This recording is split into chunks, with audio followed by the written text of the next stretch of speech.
Justin Rose is a father, too. He's got a couple of kids. His father passed away in 2002, and with a look to the heavens, he certainly honored his dad on Father's Day. Becomes the first Englishman since Tony Jacklin in 1970 to win the U.S. Open. Sitting alongside Andy North, a man who certainly understands how to do it.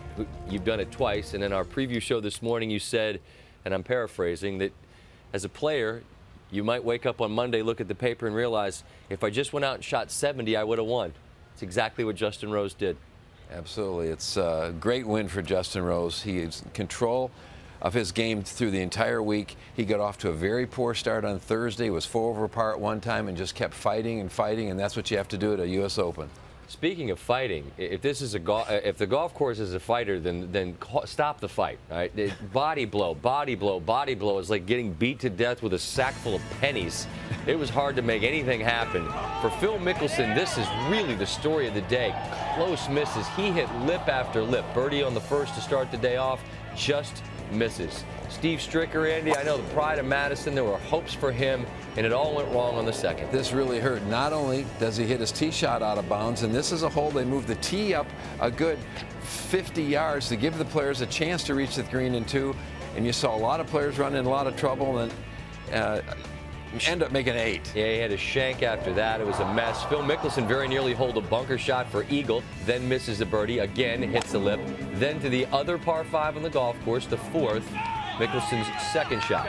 Well, they moved the tee up again on this hole, so it played in the 550 range from 620. Beautiful shot, knocks it on. He's got a great opportunity to make an eagle. Sensational birdie there. And then Justin Rose.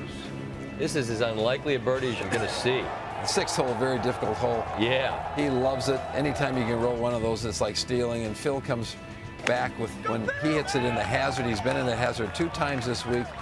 5 was just an impossible hole. He made double, and he falls to 2 over par, and he's off the lead. Meanwhile, the man he's playing alongside, Hunter Mahan, at level, he's got a shot and the lead, and there goes a par putt. He's dropping a shot. Jason Day was playing some beautiful golf. It came close in the Masters, and here on 10 stuffs it in. And playing out of the rough to shoot it at that very tight hole location, that was a terrific play.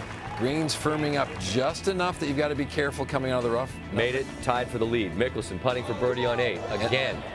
And another really good looking putt that just graces the edge of the hole, and Phil is just, he can't believe it. Another good iron shot into 9, thinks he's made that one.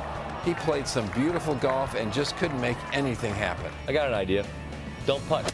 How about that? That's a really good idea. Out of the right-hand rough.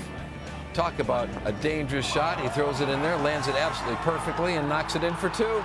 And gets a 7.5-inch vertical. Not a whole lot of bounce in the step, but that's all right. You don't have to jump high. You just need to hit golf shots. What a great look at this one. And from this angle, you see how close that hole is cut over that bunker. He lands it absolutely the perfect spot, and all of a sudden, Mickelson is in control of this golf tournament. Well, for a moment, he had the lead, but it was very brief, because on 12, Justin Rose, in that section where you could make some birdies. And this is understanding this green.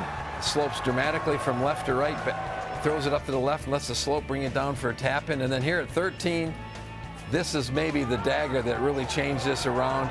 Throws it in from about 25 feet. So Phil's hitting lips and Justin is burying long putts. This is the shot of the tournament. You think why? I think this is absolutely the shot of the tournament. Phil takes it right over the top of the pin, misjudges the wind a little bit, hits a little low shot in there. The wind didn't take it anywhere as much as he thought. Knocks it over the green, makes a bogey, and here's the second shot. Absolutely no chance to get it up and in from that. He's trying to take it off the slope on the backside of the green, let it come back to the hole.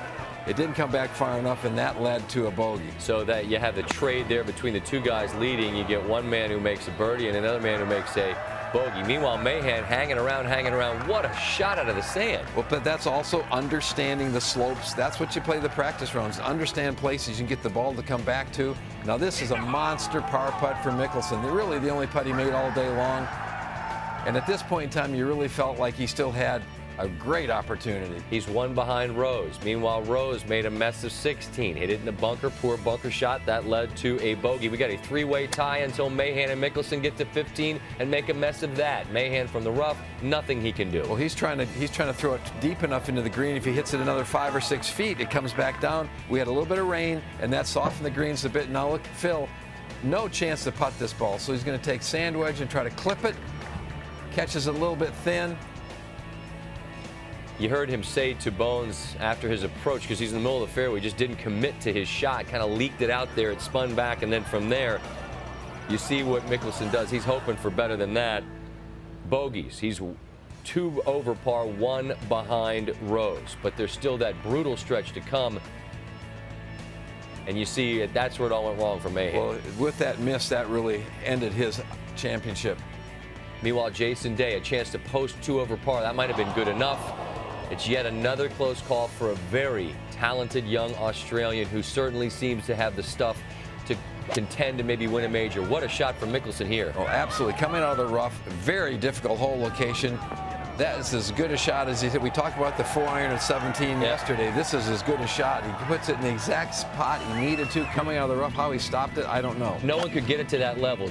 Rose made a very solid par on the tough 17th. Then from the fairway on 18, what a sensational shot.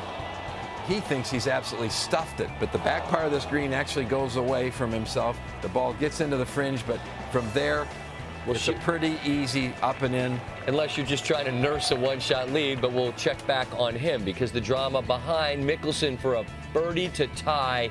Nobody in the field had more putts on Sunday than Mickelson.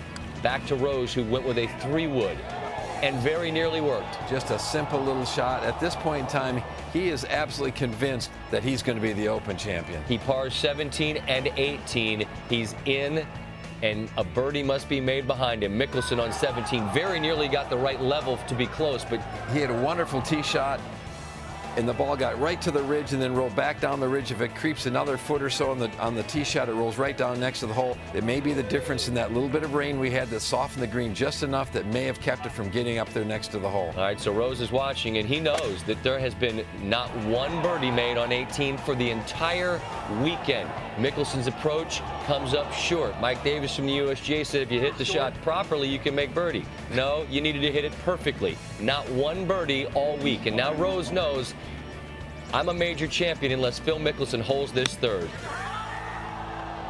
He gave it a run, Andy. He did. Bones doing the smart thing, tending the pin, because the last thing you'd want to do is hit a perfect shot and have it hit the pin and bounce out. But at this point in time, Justin Rose is our U.S. Open champion. And it seems that really the trend of the year, and there's some joy there in that moment as a young man who's a 5th-ranked player in the world joins Adam Scott.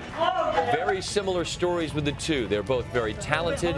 They both were expected to do great things. They hit patches in their 20s where people thought perhaps they were not as good as they ought to be. And now in their 30s, each is a major champion. Day, it seems, is going to get there.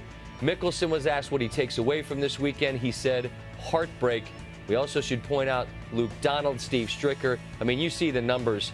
Mahan, 75, 75, 76. It was just incredibly difficult to do anything at all